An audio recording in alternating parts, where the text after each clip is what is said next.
cái boarding pass nha, thấy cái đầu á.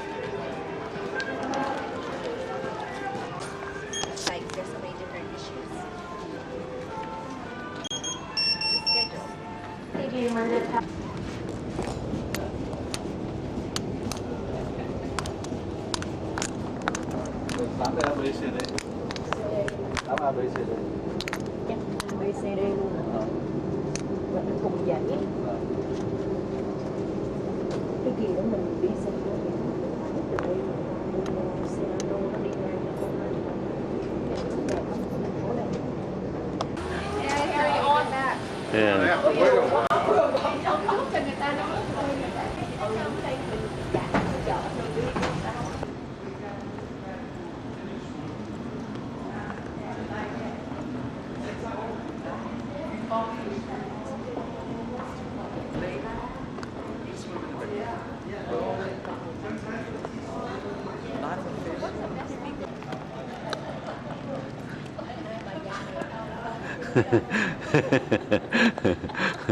khi này đi cũng theo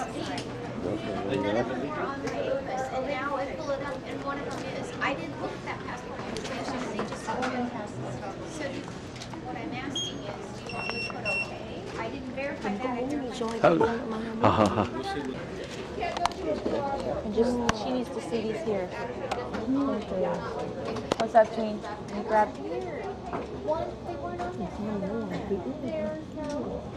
But it let them on. Yes.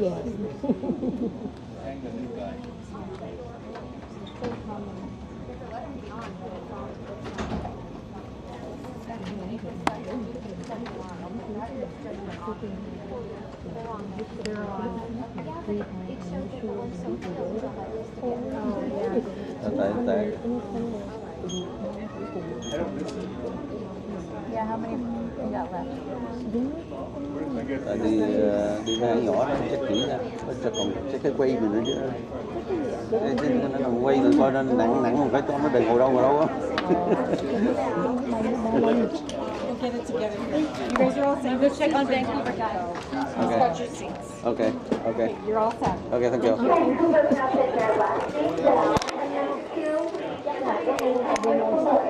Bảy nó trên có chức nặng không? Rồi không bắt cái này nó không học đâu nè.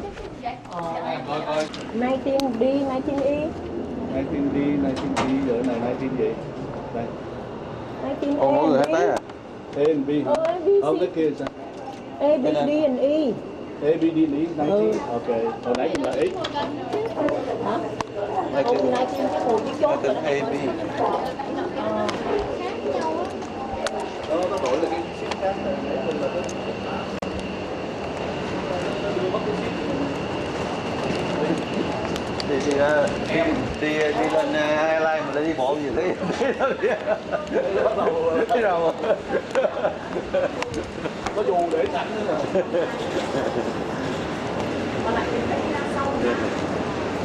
Đi lên Highline mà đi bộ gì thấy ớt. 11. Tới rồi. Nó đổi ship.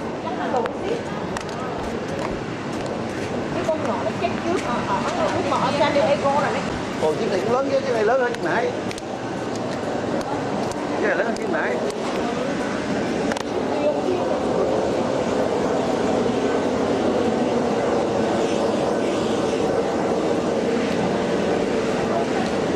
Quán. Phải biết chiếc này không? Phải biết chỗ nào?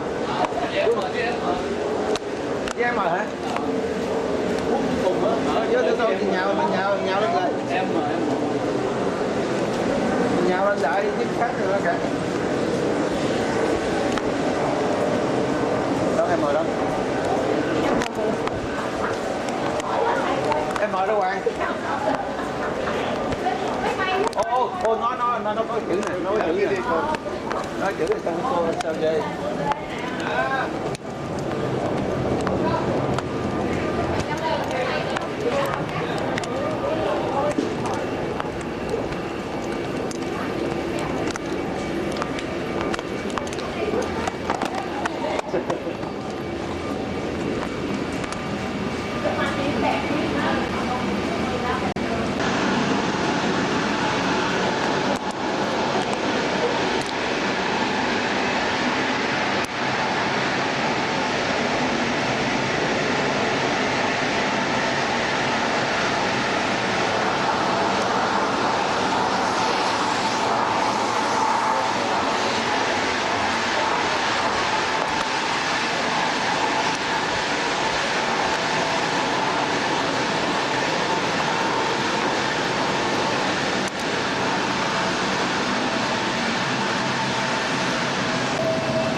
Này cũng lớn.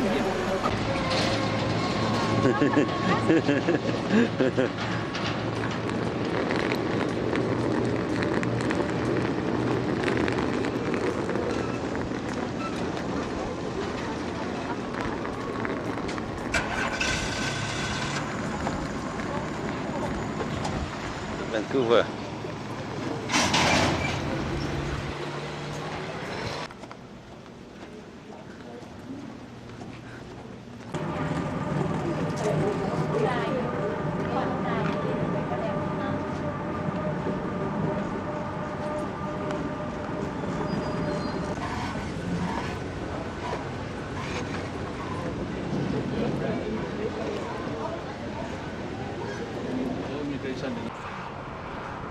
When I go that way, that's the way I'm going. Yeah. Okay. And you will see it on the mountain, you can take some pictures.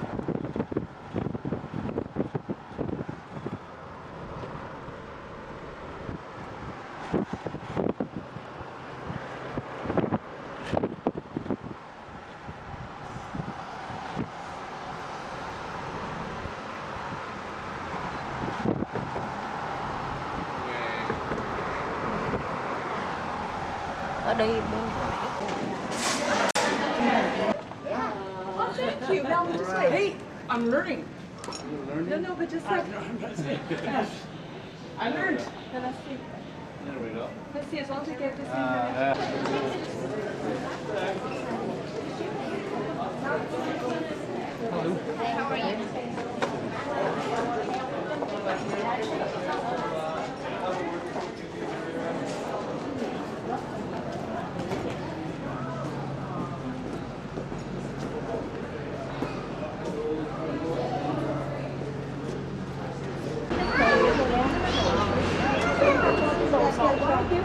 Đẹp chứ, thì đẹp với bạn.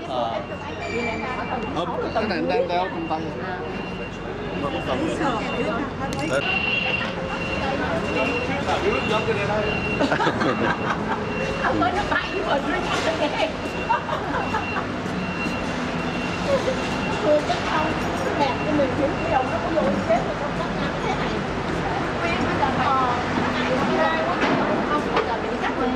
Yêu là nó suýt trả tiền đồ là che cái này là cây không có cái mô biêu không biêu đâu á.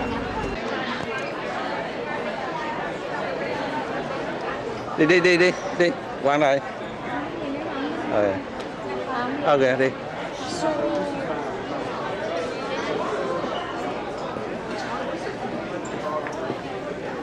tàu này nó là nhỏ hơn có vẻ nhỏ hơn cái tàu kia hả? Chắc cũng như vậy.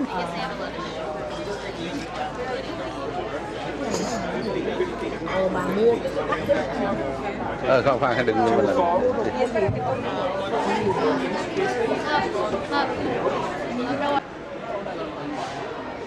Không, nãy chú nãy. Xuống đi, bây giờ xuống, bây giờ. Ồ, nếu mà em Chút nữa. cà phê đấy nè. See, you up to international flora. We are in between. Xuống đi. Chắc phải hỏi coi how do you get to the state, tại vì cái đất này nó coi như là kiểu này. Đi. Cái này số mấy? Này số mấy? Sao biết số này 7 và Hoàng Hoàng. Hả? Số 7 đó hả? Số 7 đó. Cái cây mình mua ở dưới là mình đem lên nó cho.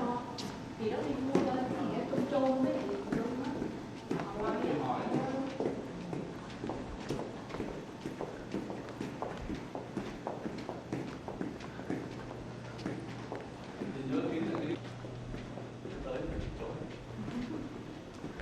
tiền mà bắt đầu ăn đây.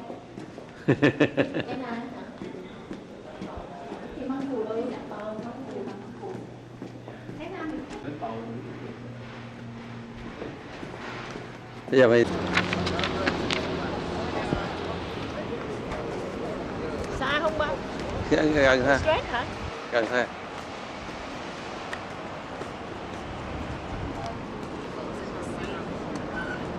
Love those there. So there's some really neat ones. I'll follow everybody. I like to be there. Oh, it's an eagle. Hả?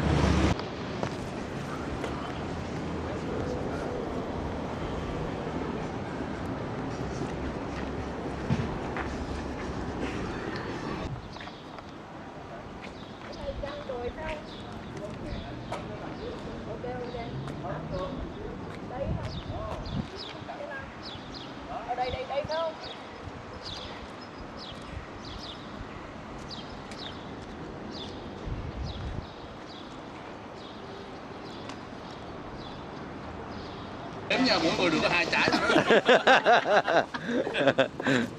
Ok ok, ăn đi, ăn Hoàng, ăn Hoàng đi.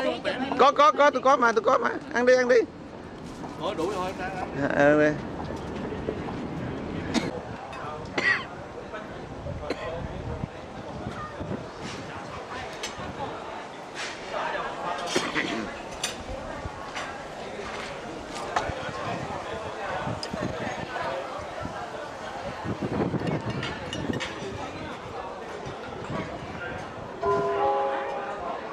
Good afternoon, ladies and gentlemen. This is an announcement for our Spanish speaker guests.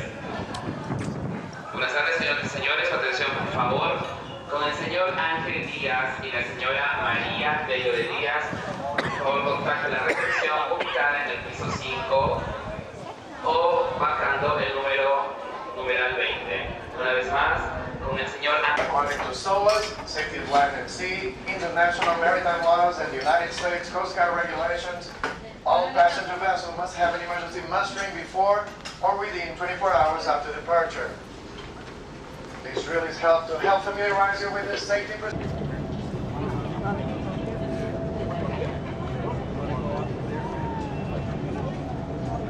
We're leaving Vancouver Port.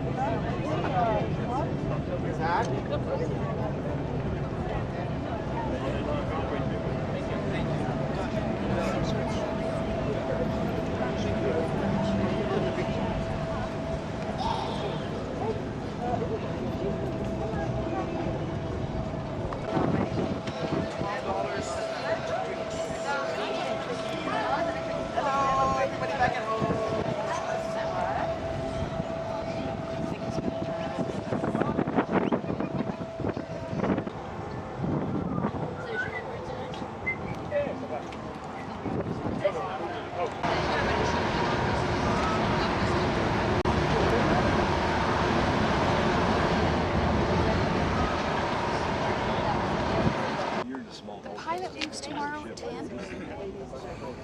Why?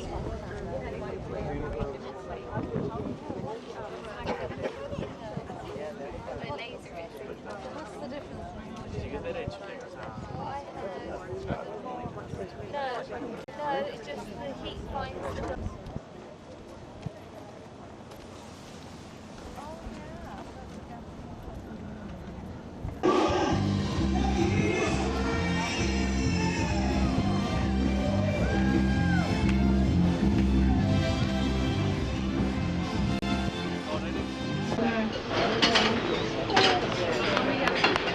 We do have also buffet at the back, the great outdoor, the same food, there's no line. Nào ở bên kia rồi. Dạ. Vậy em để thang. Seems fine. Seems fine. Same? Okay.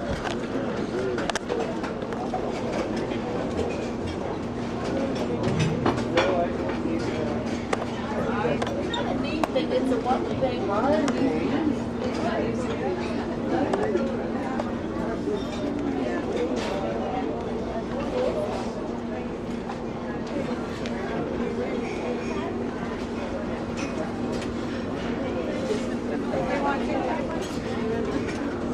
We're lost.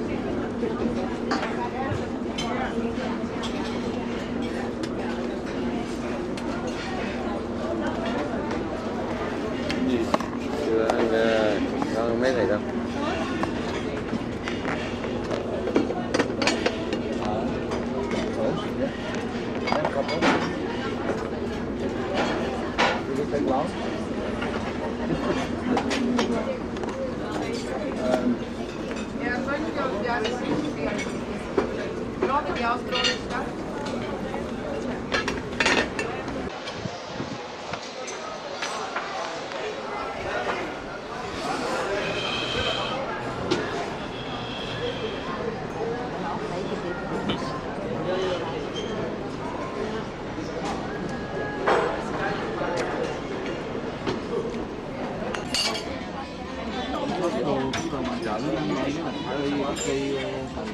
Cái đấy em để quên trên nhà cậu.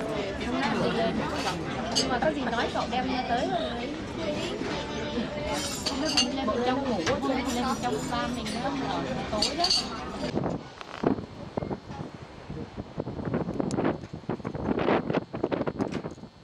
Cái nãy chạy ngang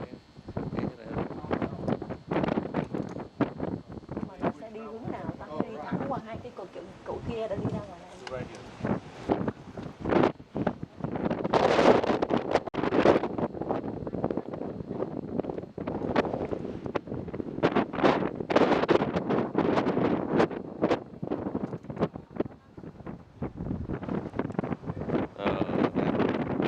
đẹp quá, Đẹp quá ha. trắng tươi hả? Trắng tươi. Hải Âu Phi Sứ. Dạ. Cái phim Hải Âu Phi Sứ, cái phim kiểu đây là không lạnh luôn cô.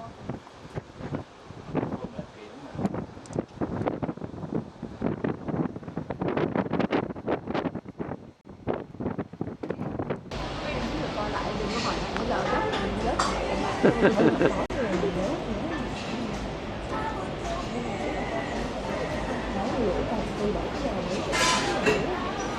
Dạ. Dạ. 7 hình như 6 nghìn 15 cái hoa mà đúng rồi. Đấy trước khi đi về. Thôi. Không Có gì đâu. chị em mới nói mà. Để trống không có ai. Đây cái phòng.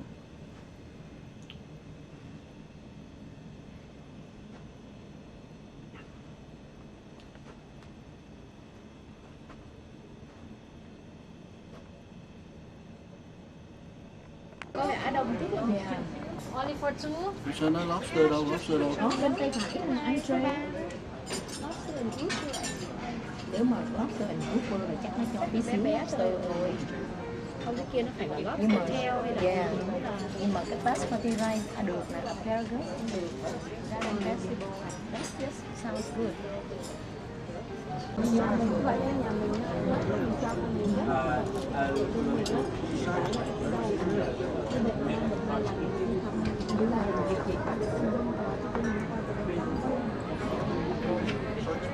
Chắc bà thợ bà cầu la đó.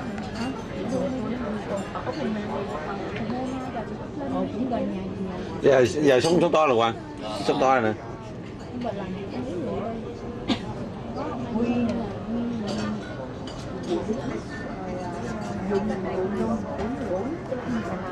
Sáu người bên coi ra.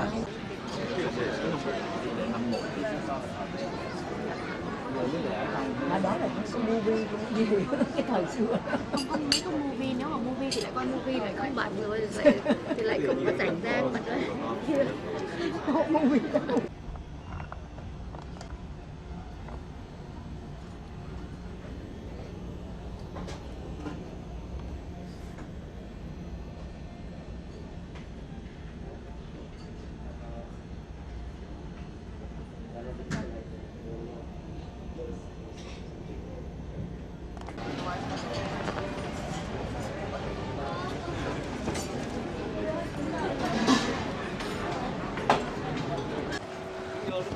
Ở đây nó không có bị cản cái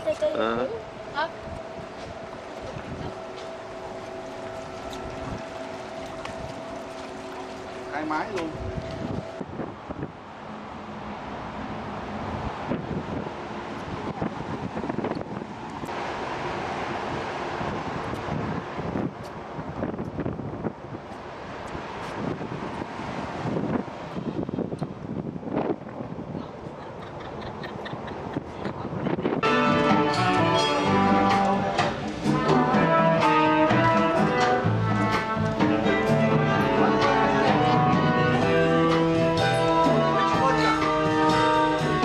Đây.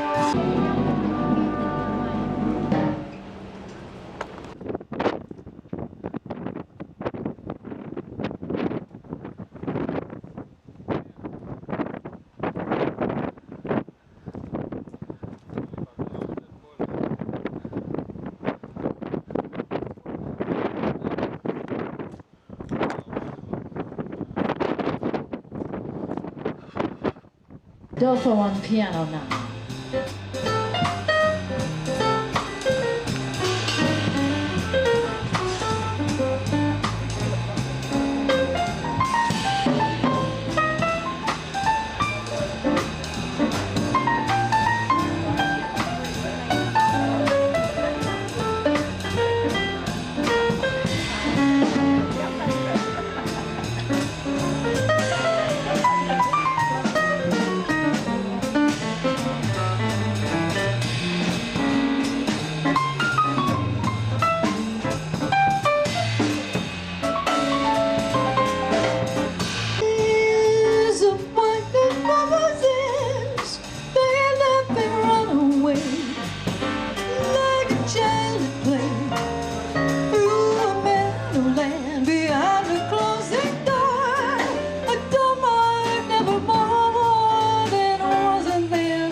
Although he may not be the man some girls think of as handsome, to my heart he carries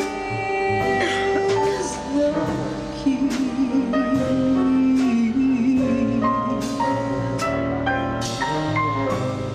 Won't you tell him, please, to put on some speed, follow my lead, oh, how I need someone who watch over me.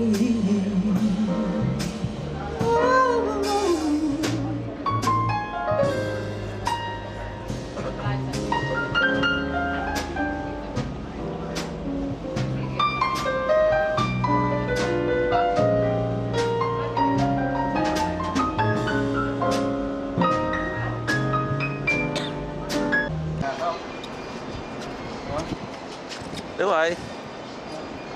Tại vì chụp từ thấp lên cao mà. Đi ra đằng trước kia hả? Đi bộ ra đằng trước hả? Rồi vô cái ga cà phê hay sao? À.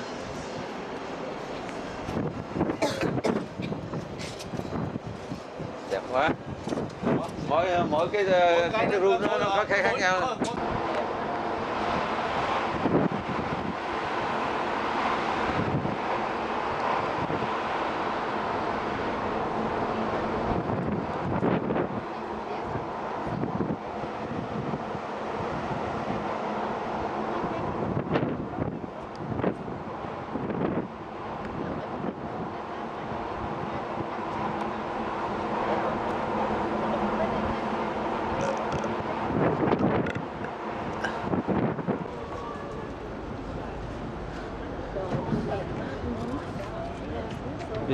Beautiful days.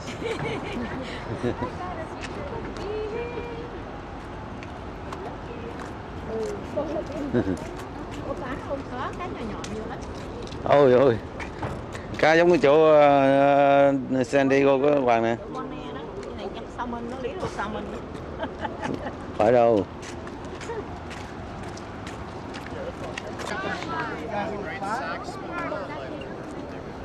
It's in that trolley right over there. Leaving your shore. That's one has also flight sync. The trolley. How much? That trolley? That's on that trolley. How much?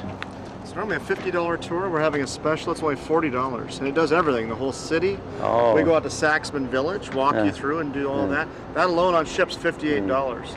Plus, we take you out to see wildlife. Whales were out there yesterday. Eagles are always there. Usually harbor seals. Go to a nice waterfall. 2 hours. Come back in, give you free $5 tickets into Dolly's house that no one else can offer you. On that trolley, leaving at 9, gets you back by 11. The driver's been doing tours here for 22 years. Best tour guide in Ketchikan. Oh. How about 4? We pay for them. 4 of us. 4 of you, it's still. I think same. I tell you what, for 4 of you, if you guys wanted to do it, I'd give it to you for 35. But that's the best we can Oh, okay. absolutely do. Okay, we roll around and if we want to get back, thank you.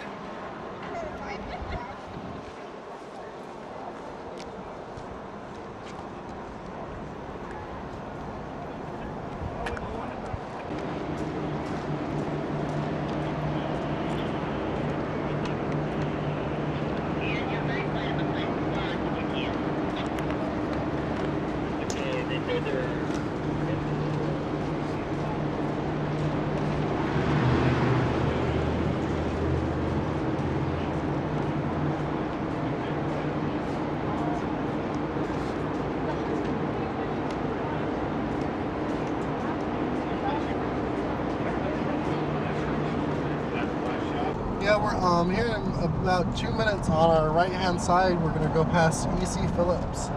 That's the biggest cannery in town. Smelly in the summertime. Flying out by normal plane, you have to take a ferry to the airport. Yeah. But the traffic here is not that heavy. It's really heavy right now. You see? Như bên family, gia đình nó là làm về fishing đó hả? Làm Arena. Fishing company gì đó. Ngoài đây, ngoài đây nó không làm đây. Of Southeast Alaska into a national park. Với tôi cô bay quay học dắt cái suy nghĩ mãi mới đi á. Đi mà đi là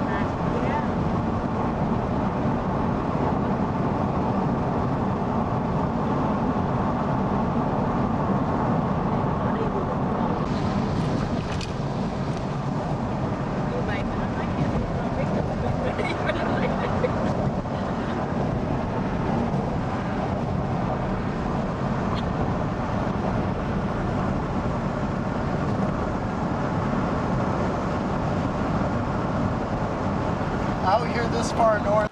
nó nói là level 1 là you phải gọi là Karen ấy nha, walking over relatively level terrain with some cobblestone, gravel or a few steps comfortable shoes.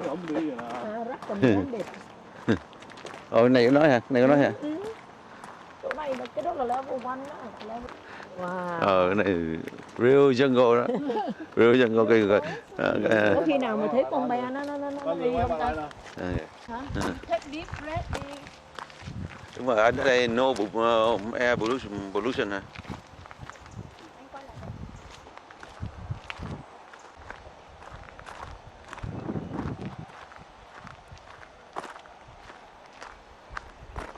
The original totem was smaller.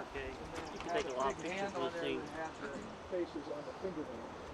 So when it was recarved, the carver decided people would be able to see it better if you made the necklace. A lot of the things that are done on the carving in the late 1930s, early 1940s. In the area, down south of Ketchikan, and there's one totem that's standing there, that's standing since 1894. Fish, the killer whale, beaver, bear. $40 or $50 a plate. Oh, okay. For the dinner? For dinner, yeah.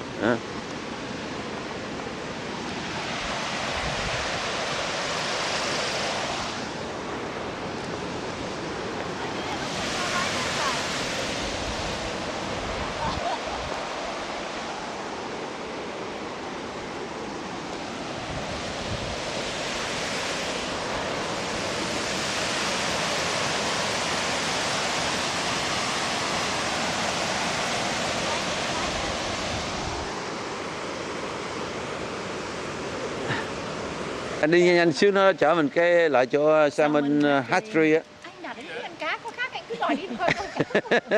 Salmon Hatchery.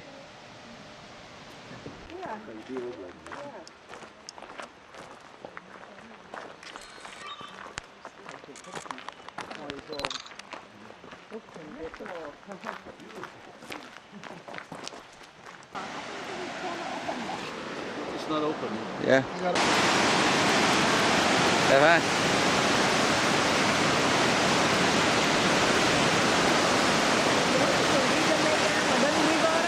Rồi.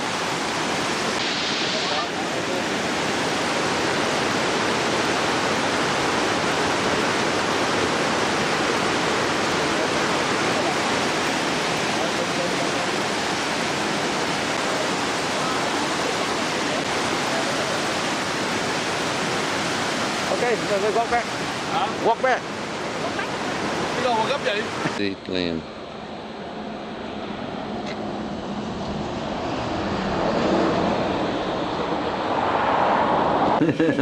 Sóc ai còn là con ngon á. Different kind á, different kind. Okay.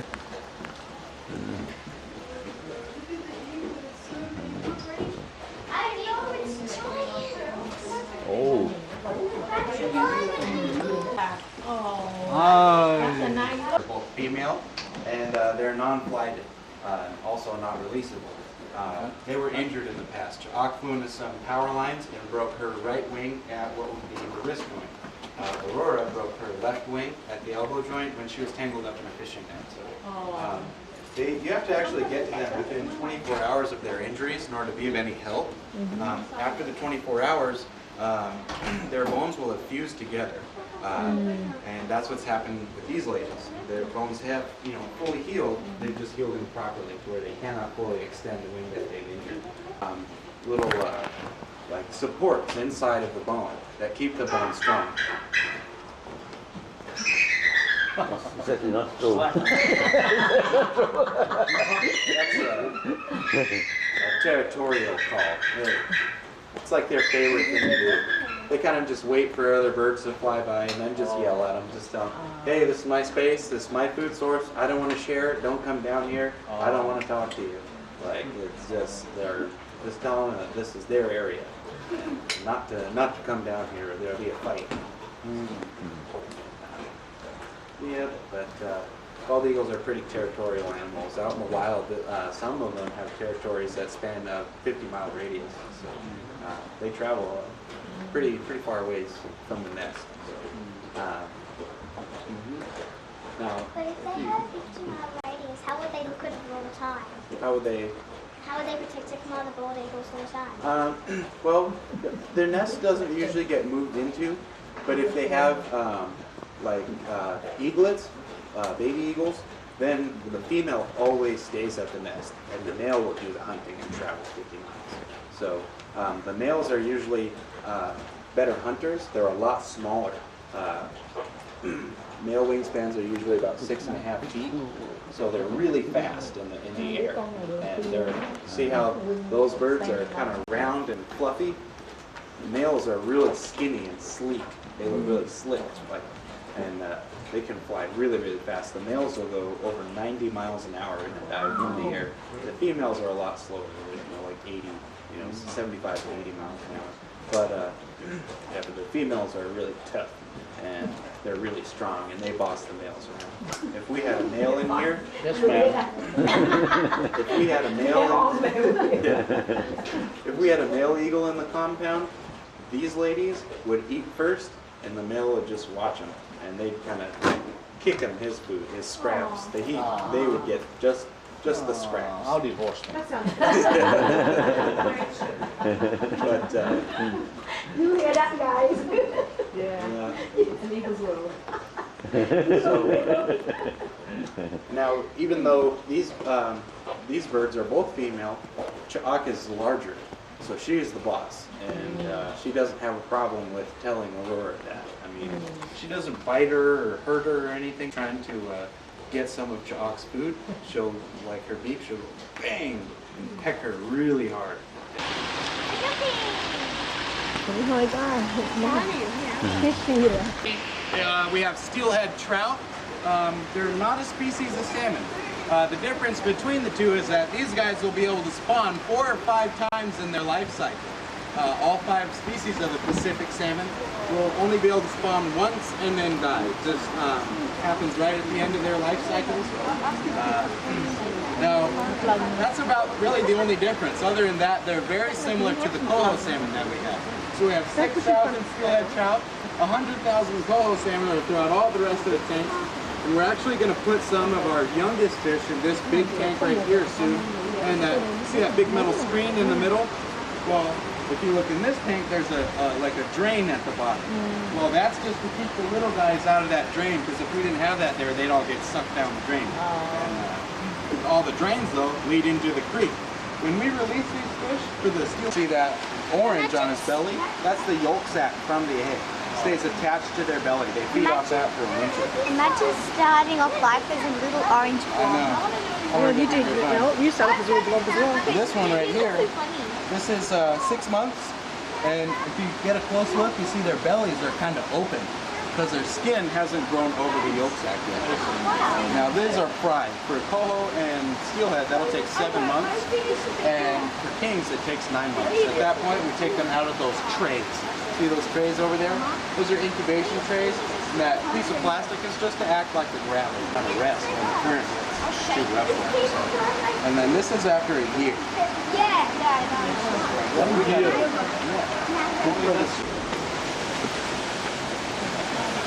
Hôm nay đâu không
Okay, let's go.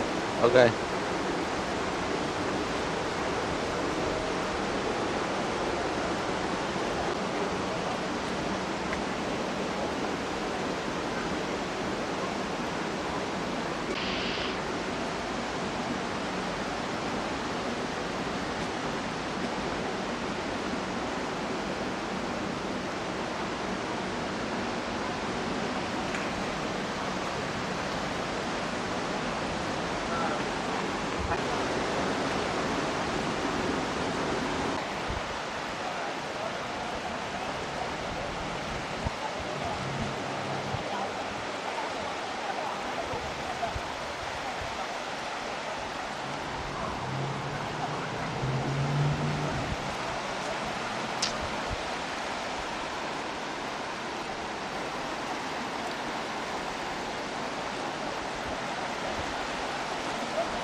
Chụp cho ông lại.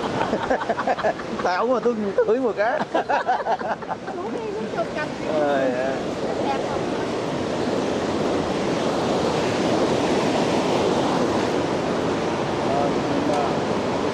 Thôi đi đây.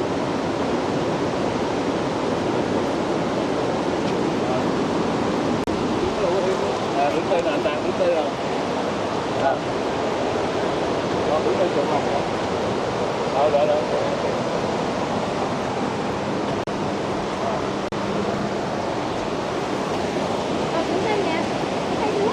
Đứng trên cầu thang đó mới là cái bên dưới.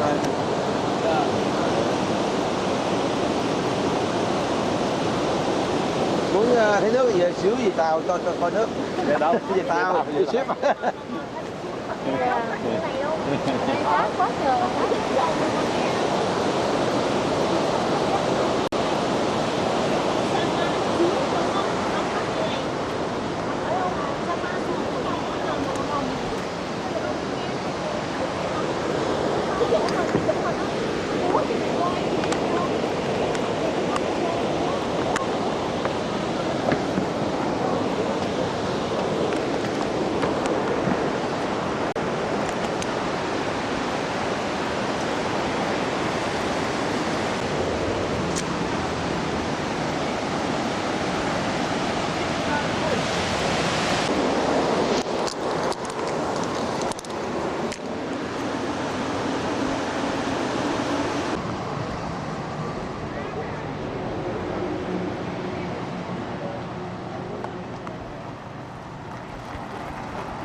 Nè nè. Vô đây Đấy, mình đi vô đó rồi hôm chạy vô đó làm gì?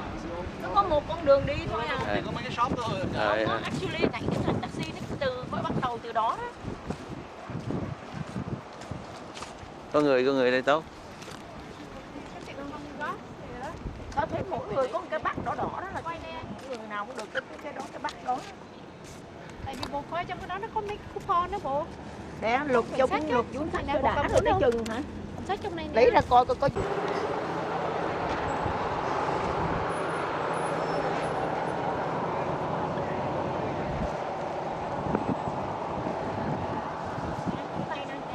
À.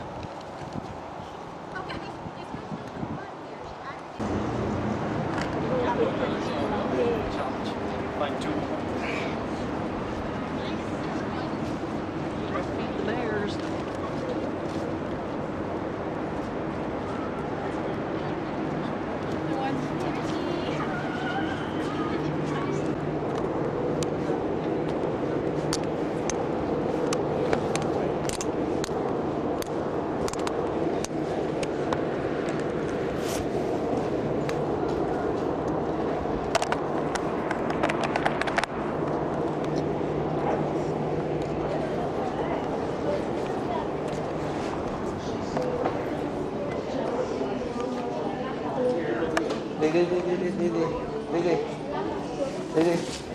Bây giờ. Đi. Mình làm 2 em hết. Thôi, không làm gì. Anh gái tôi lại. Làm gì? Anh mặc size small hay là size medium? Size small này. Small đi. Không hiểu đâu.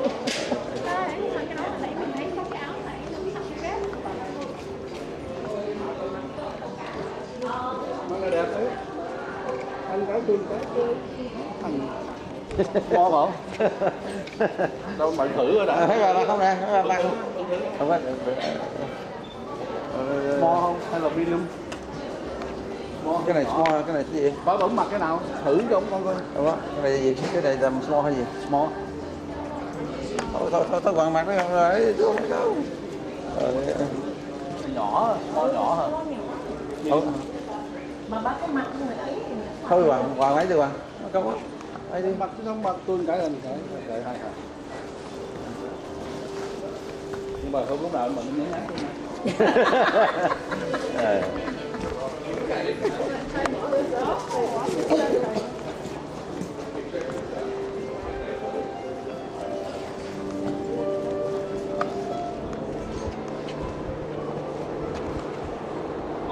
đâu rồi cái tiệm shop ai thì không được, không có tiệm kia thì mà.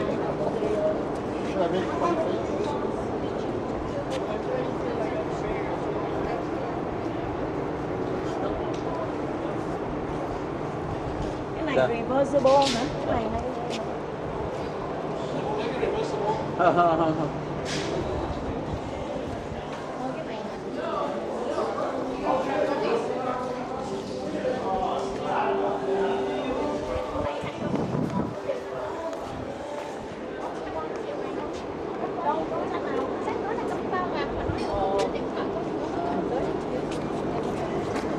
biết đâu nó có mà mình 50% có thì sao?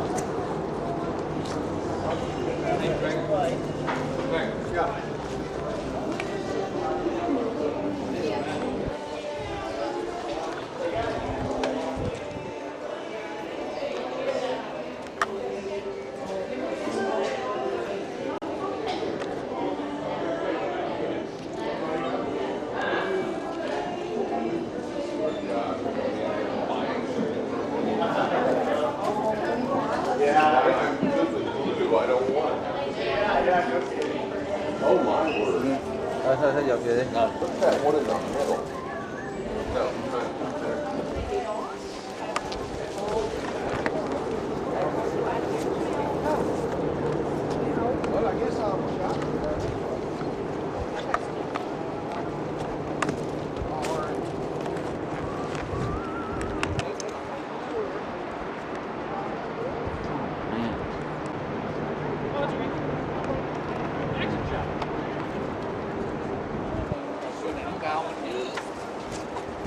The big order.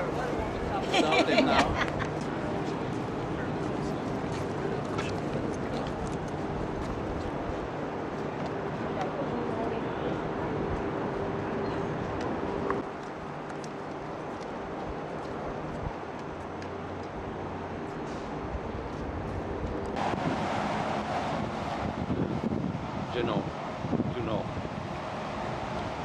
Alaska.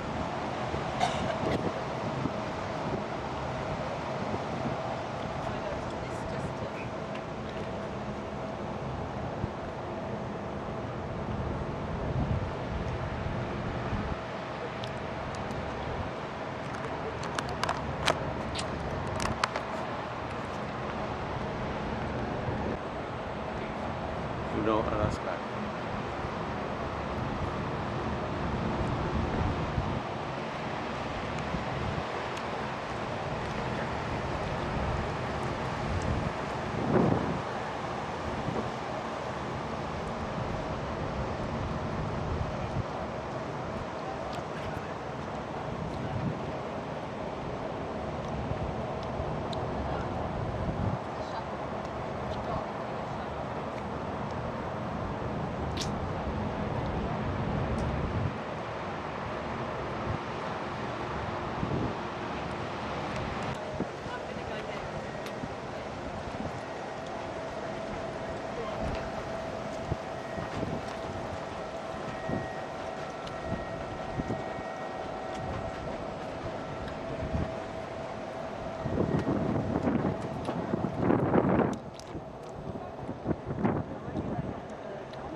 Ô kìa bác.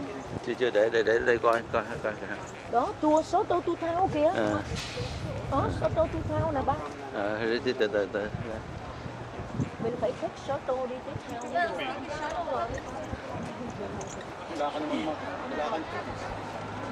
Wala kang choice. Talagang sasakay pa rin.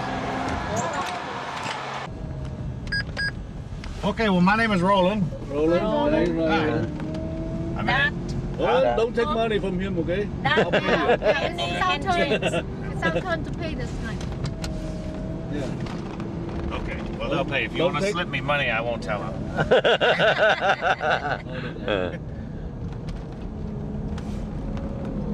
So What is the highlights here in Juneau? I'm not sure. I've only been here 2 days, so. Oh, you've been at Are you sure? You really?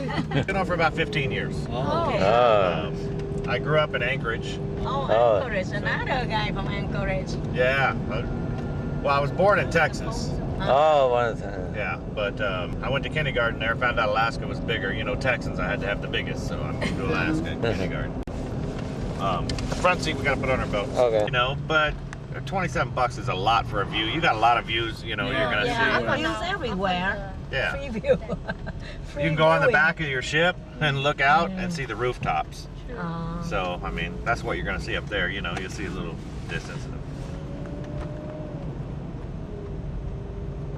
So in the summertime, we get 4 to 6 crucian to, you know, that knows all the ins and outs. It's going to take money and bribes. She has And, the beauty. yeah.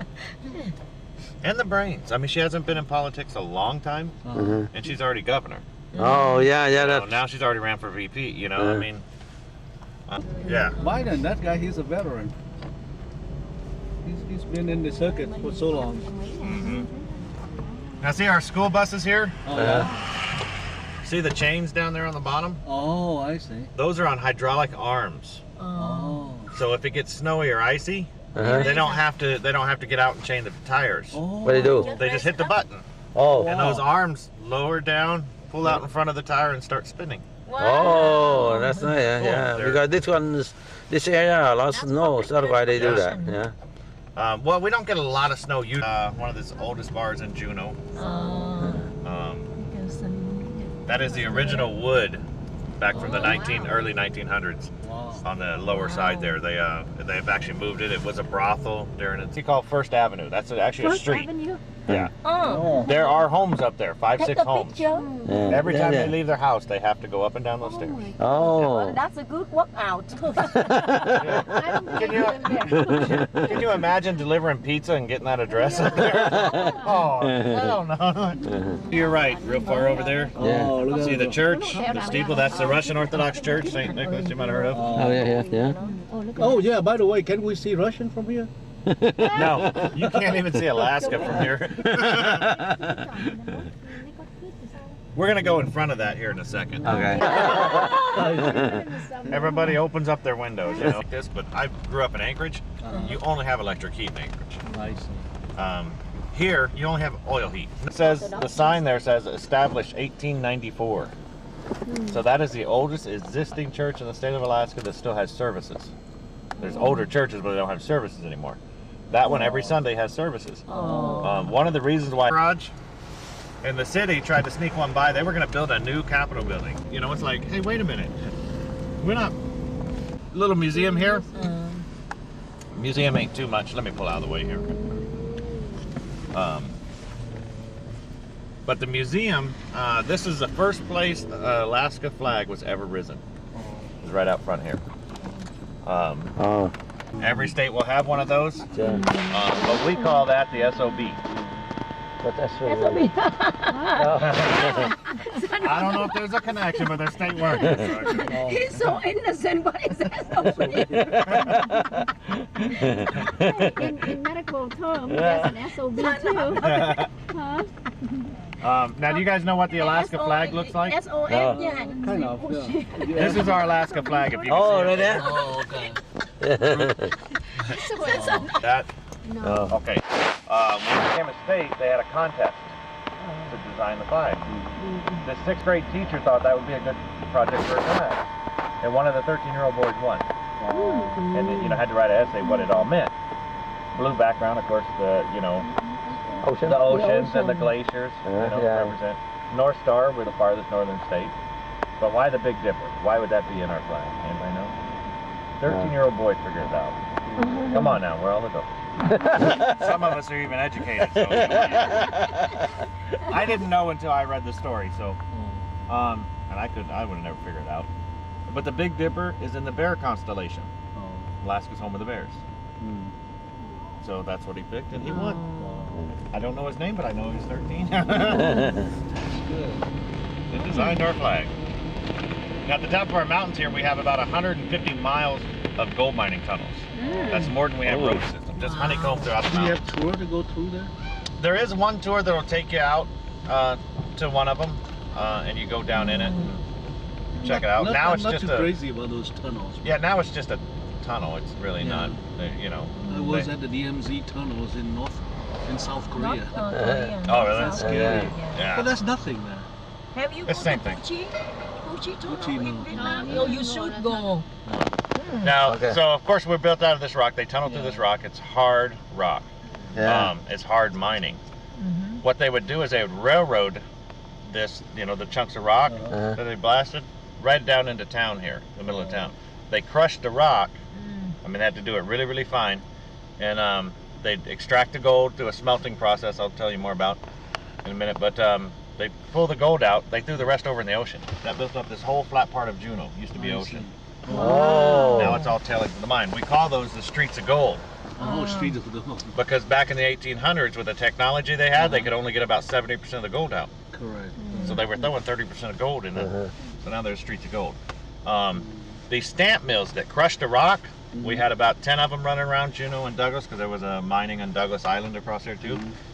But they echoed through here. And they were so loud, most of our locals and the miners became alcoholics. They didn't know a lot about alcoholism back then. So the cure to go to sleep at night, pint of beer, go to bed. I see. Well, then they started drinking a pint of beer for breakfast too after a while, So a lot of them became alcoholics. But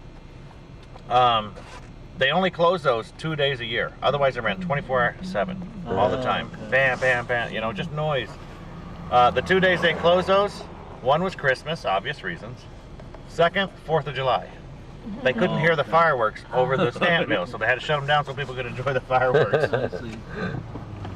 Now this building coming up on our left, the white one with the green roof, we like to call that the city morgue. Oh, city morgue. Yeah, politicians call it the governor's mansion. Oh, this is one. Either way, there's just a stiff inside, don't do much, don't worry about it.